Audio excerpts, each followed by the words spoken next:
Welcome to Active Defense. My name is Aaron. This channel is dedicated to showing the world that all use of guns by regular citizens isn't crime-based, but typically used lawfully for active defense. This video is number 3 in my July series for Independence Day.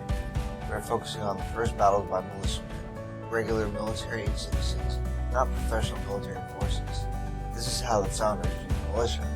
Please subscribe to the channel and hit the notification bell on your right. Please become a patron of my channel by the Patreon link in the description. Also, please share your thoughts on active defense and how our founders provided for our national defense. Let's get into it. Oh, welcome back to Active Defense. This is, I believe, the third episode of my Independence Day, so my July series.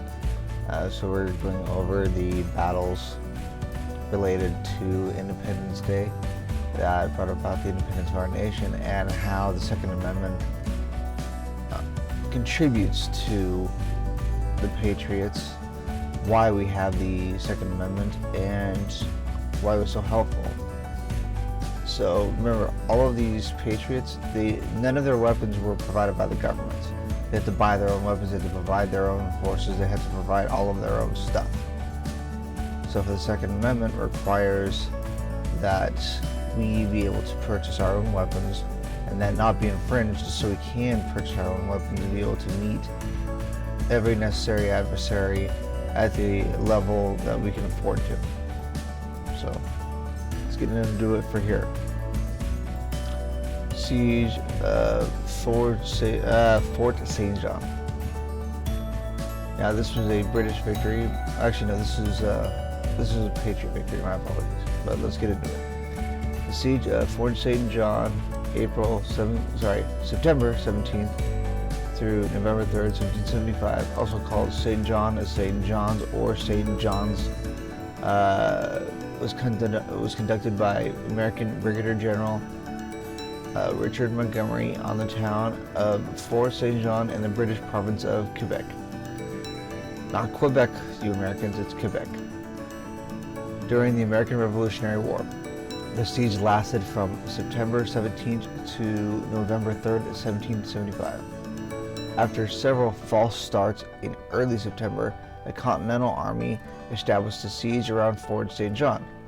Beset by illness, bad weather, and logistical problems, they established mortar batteries that were able to penetrate into the interior of the fort, but the defenders, who were well supplied with munitions, but not food and other supplies, persisted in their defense, believing the siege would be broken by the forces from Montreal under General Guy Carleton.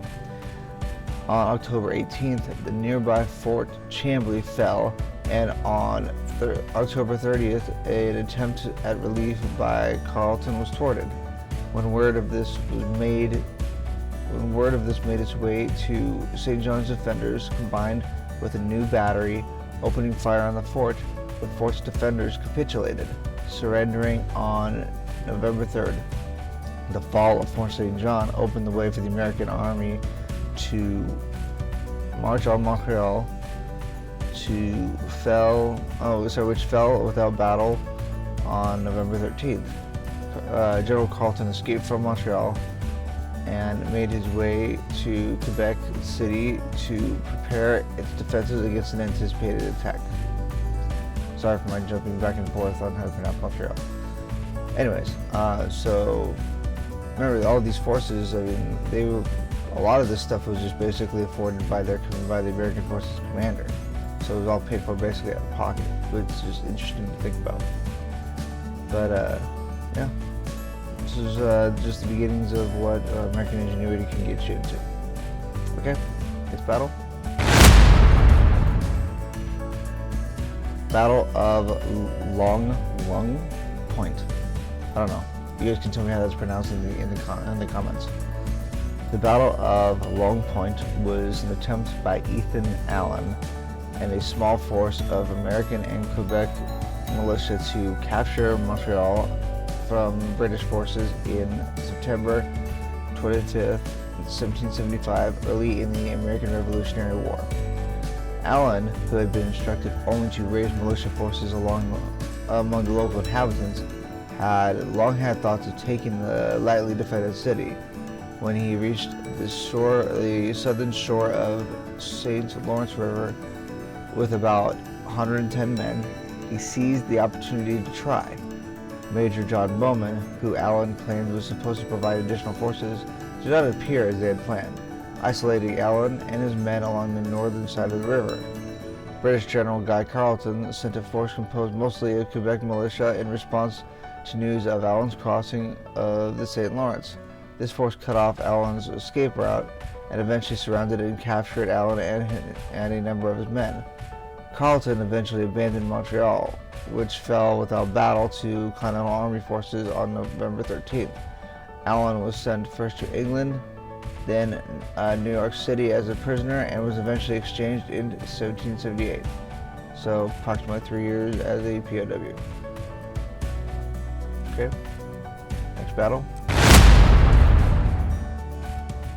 Battle of Falmouth was an attack by a fleet of Royal Navy assets on the town of Falmouth, Massachusetts, the site of the modern city of Portland, Maine, not to be confused with the modern towns of Falmouth, Massachusetts, or Falmouth, Maine. The fleet was commanded by Captain Henry Mowat. Hope I didn't butcher that one. The attack began with a naval bombardment which included incendiary shots, followed by a landing party meant to complete the town's destruction. The attack was the only major event in what was supposed to be a campaign of retaliation against the ports that supported patriot activities in the early stages of the American Revolutionary War. Among the colonies, news of the attack led to the rejection of British authority and the establishment of independent governments. It also led to the Second Continental Congress to contest British naval dominance by forming a continental navy. Both Mowat and his superior, Vice Admiral Samuel Graves, had ordered Mowat's expedition suffered professionally as a consequence of the event. Battle of Kemps Landing.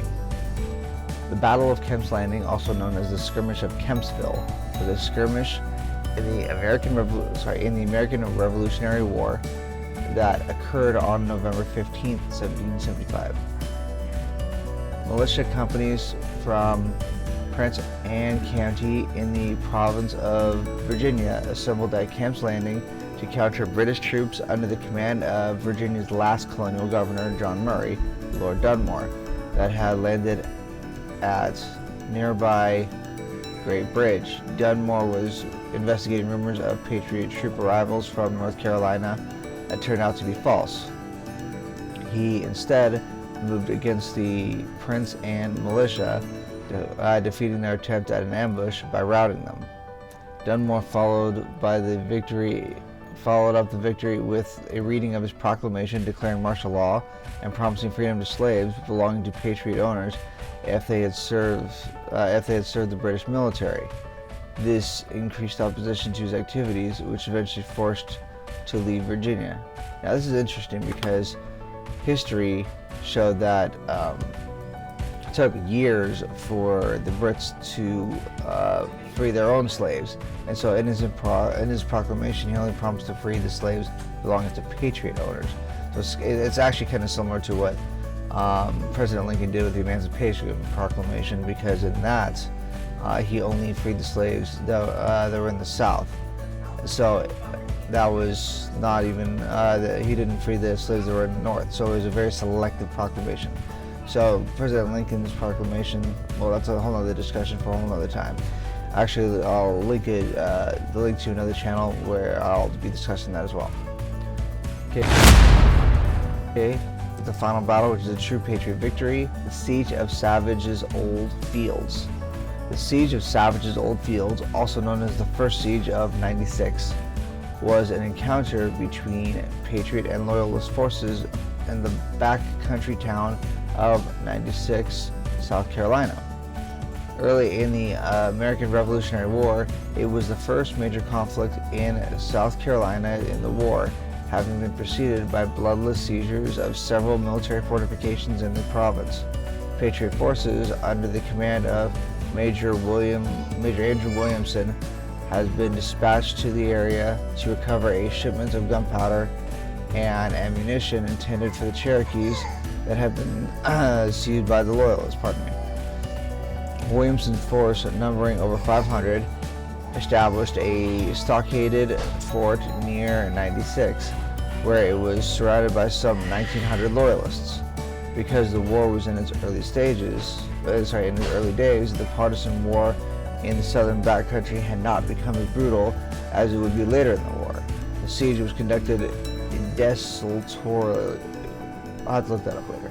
And was effectively a stalemate.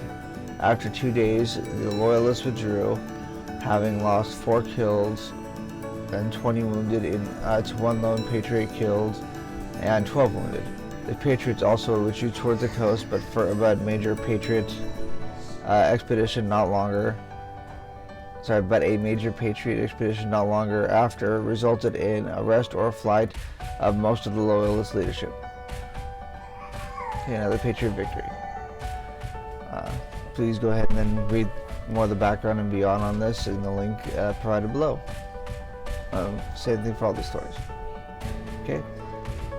God bless and hope you enjoy these stories. Okay, bye. Thanks for watching, and if you're willing, please consider donating at the Patreon link below so that I can continue to improve the quality of the videos, as well as to increase their exposure so the YouTube algorithm puts them in front of more eyes. Have a good night.